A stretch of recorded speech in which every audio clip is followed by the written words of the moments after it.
que o cliente consegue manipular o terapeuta? Será que ele distorce a realidade ao ponto de que o terapeuta passe a acreditar nessa realidade? Será que o narcisista, ele consegue controlar todo o mundo e até manipular até o psicólogo? Essas são algumas perguntas que a gente conseguiu retirar de um corte do Matando Matheus a Grito. Decidimos trazer essa abordagem numa visão psicoterapêutica para vocês. Hoje nós vamos falar o tema: é possível enganar o psicólogo? Característica do terapeuta. Eu sou Emily Cerqueira. Eu sou Beatriz Nascimento. A gente é do Psico Ensaios.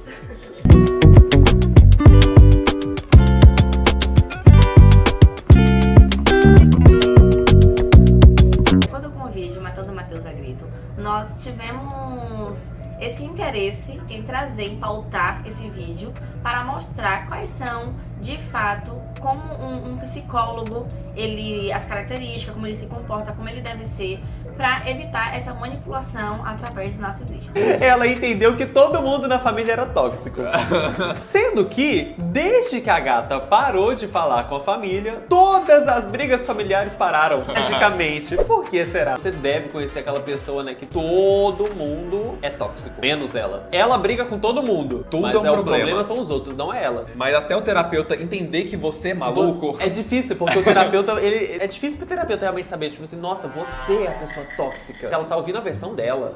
Quando a versão dela dos fatos, e na versão dela ela é sempre a Olha, vítima. pessoas com problemas de egocentrismo, assim, Narcisismo. não pode fazer terapia.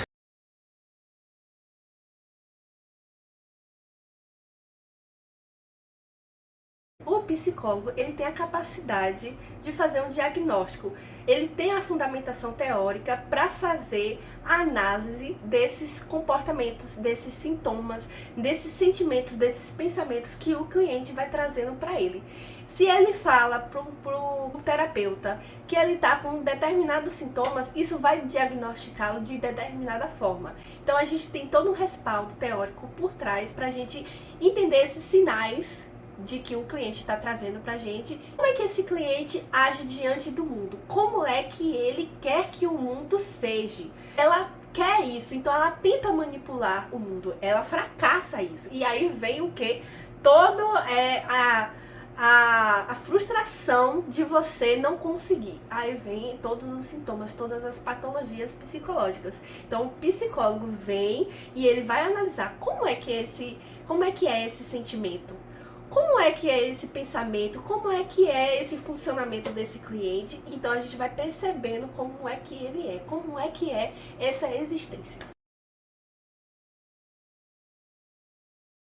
O terapeuta, ele tem total capacidade para ter esse controle dessa sessão. A pessoa procura uma terapia e vai mostrar sua visão de mundo.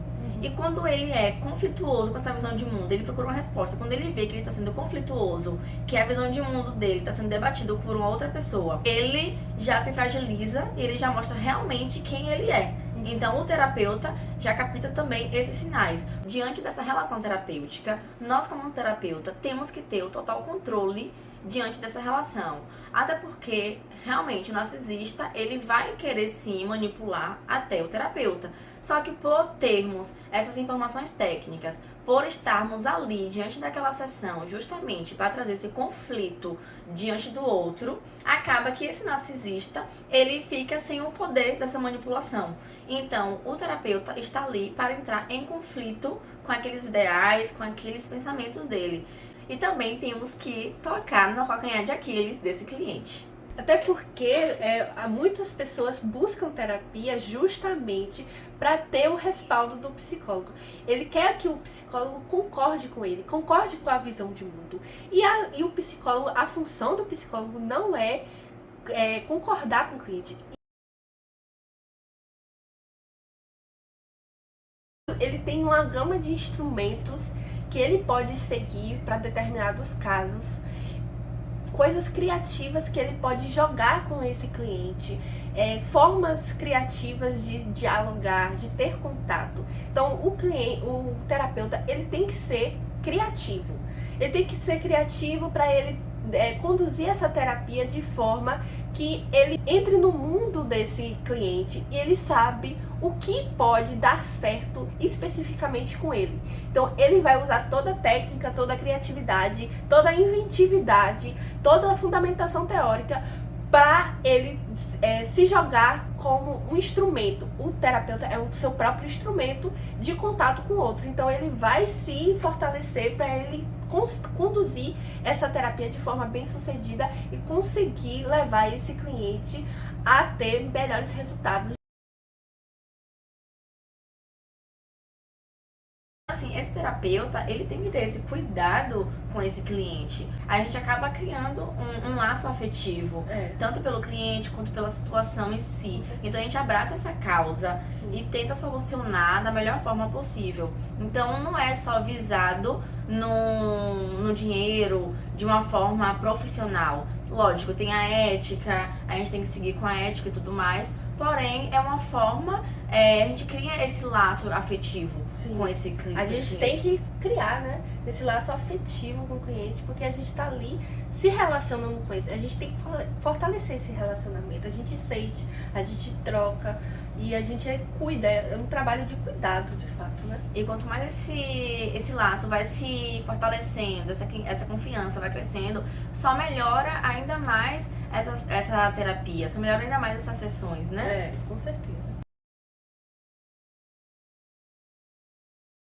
Diante disso, a gente vê que o terapeuta ele tem um compromisso, não só um compromisso ético, mas um compromisso afetivo, um compromisso profissional, um compromisso de humanidade. Esse compromisso, ele faz com que o terapeuta sempre esteja em supervisão. A maioria dos terapeutas fazem terapia e também estão em supervisão. Então, eles trocam esse caso do cliente com outros terapeutas para a gente ter um direcionamento, para a gente estar sempre estudando, sempre buscando pesquisa, sempre pesquisando, sempre publicando. Então, é um trabalho de pesquisa, de ser um profissional capacitado constantemente.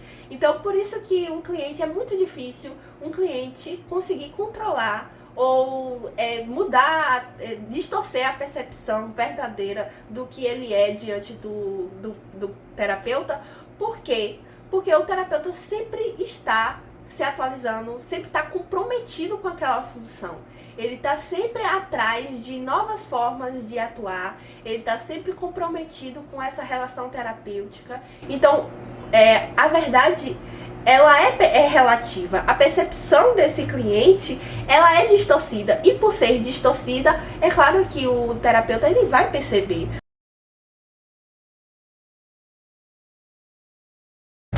Contudo, diante desse vídeo, né, de Matando Mateus a Grito, nós tivemos a necessidade de aprofundar um pouco mais, explicar de fato o que é ser um narcisista, né, como é que é esse comportamento de um narcisista, com essas características.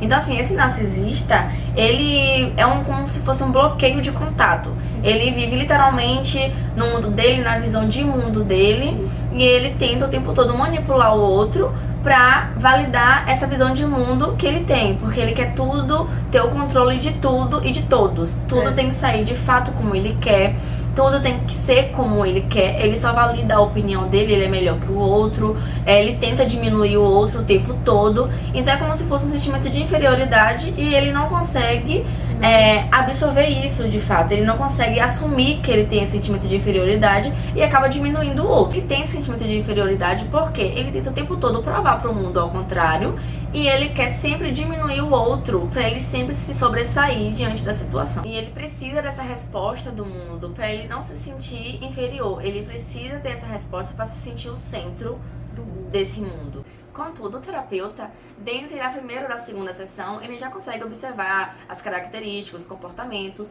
não só do narcisista, como em todas as situações. Então, com isso, ele vai contrariar, vai tirar essa pessoa da zona de conforto. Diante dessa forma de existir do egocêntrico e do narcisista, né, nós como terapeutas vai conduzir essas sessões com o cliente de forma não só como contrariá-lo, mas também de forma como mostrar reconstruir, ressignificar essa visão de que o outro é uma coisa, é uma outra existência que ele pode controlar, mas que é uma existência que ele pode conviver, que ele pode crescer junto, que ele pode compartilhar momentos, que ele pode sentir uma conexão real de igual para igual, que ele está no mesmo patamar que ele e que ele tem suas necessidades, que ele tem as suas formas de viver, de ver o mundo, de ir respeitando essa existência, assim como ele se respeita. Então a gente vai